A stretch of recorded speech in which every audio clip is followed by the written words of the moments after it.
Hey, today I'm on with Alex, and he's going to help me analyze one of the questions we get every week. Yeah, I'm Alex Connell, so I'm the VP of Professional Services at Unifyr. We used to be called Zip Solutions. We just rebranded, and we've just launched a new product called fuss.unify.com. I've been in professional services for nearly 25 years now. Used to be called services, then it was consultancy, and then eventually it became professional services. So that's kind of a little bit about me. You can get from my accent that I am based in the east coast of the US, originally from southwest London. So. Very East Coast originally. I mean, and I'm sure that like everyone else today, the Brits aren't happy with us, but we won't. That's not today's topic. So as everybody knows, what we do is we get hundreds of questions every week, and we kind of dive into the bag and pull out something for Alex and I to react to that we didn't prepare. So you get what you get, right? So Alex, what is it like to have a job where you have to talk to people, even in your own company, all the time that really don't understand what you do? Yeah, it's fun. I mean, you've got the personal aspect where I live in about 40 minutes out of New York, so a lot of people around here are in financial or law or something like that. And you always get that. So what do you do? And I say I'll head up professional services, blank face, configuration and stuff, blank face. I'm in SaaS, and then bang, they got it. So you're in software. Obviously, within a software setting, so within the industry, I think the way to explain how I explain it in a nutshell is, if I have to be simplistic, is project management, analysis, and configuration in a nutshell. So that's kind of what we do. We onboard. There's obviously a lot more than that. If I was trying to sell myself, we do.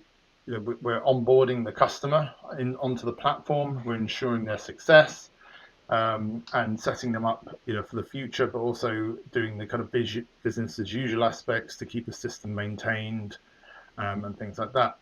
We tail off when it comes to support. So in my professional services organization, we don't have customer success is separate, and so is support.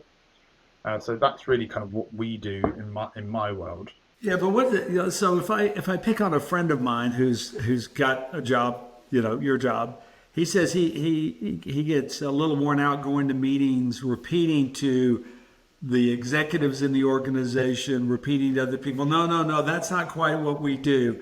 No, no, no, we do this, or we could do more of this and this. But in his world, not that he gets blank stares, but he gets like, I've told you this before. Right, we've talked, and I'm not talking about where you work right now because we never want to talk about our own employers. But have you had that experience where you just feel like you're in an echo chamber? And why am I explaining this again? It isn't that hard. Yeah, I mean, for the first 6 months, I was Alex that heads up the operations team at Unifyr, which I wouldn't mind doing by any. I'd love No, that's a good job. It's a good job. Yeah, I agree. I I agree. really wouldn't mind heading up operations. But yeah, I don't head up operations. When you think of operations, you think of PMO, things like that. But I think it's because I'm involved in services. I, Here.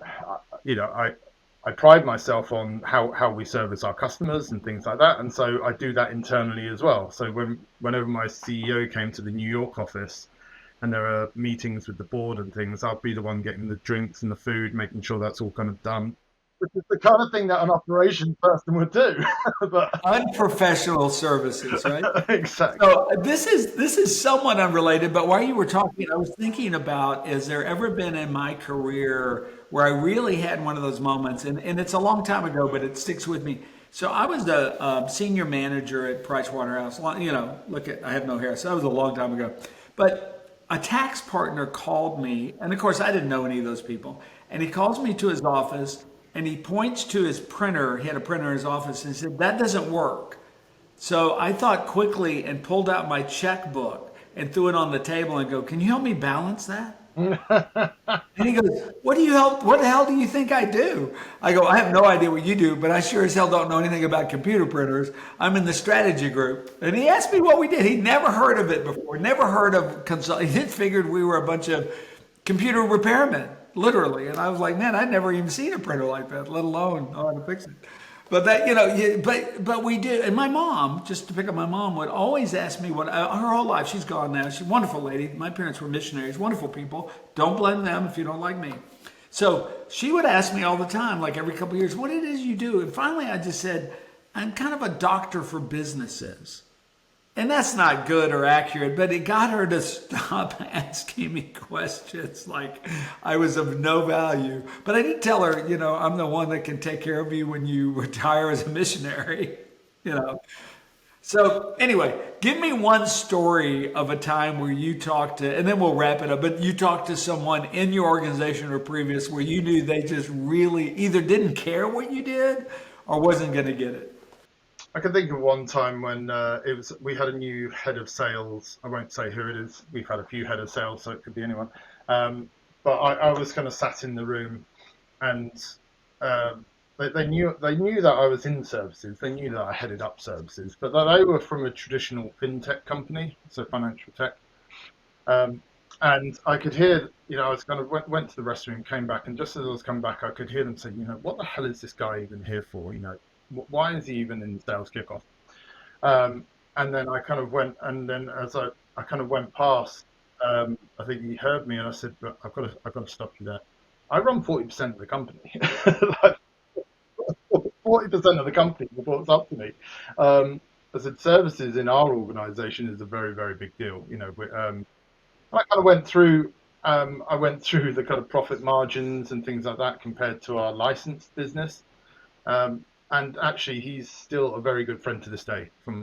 Yeah. And that's a perfect example. So, listen, I thank you so much, and we'll get back together, and we'll take some more of these topics that come out of the bag. Yeah, sounds good. I'm looking forward to it. Thanks so much.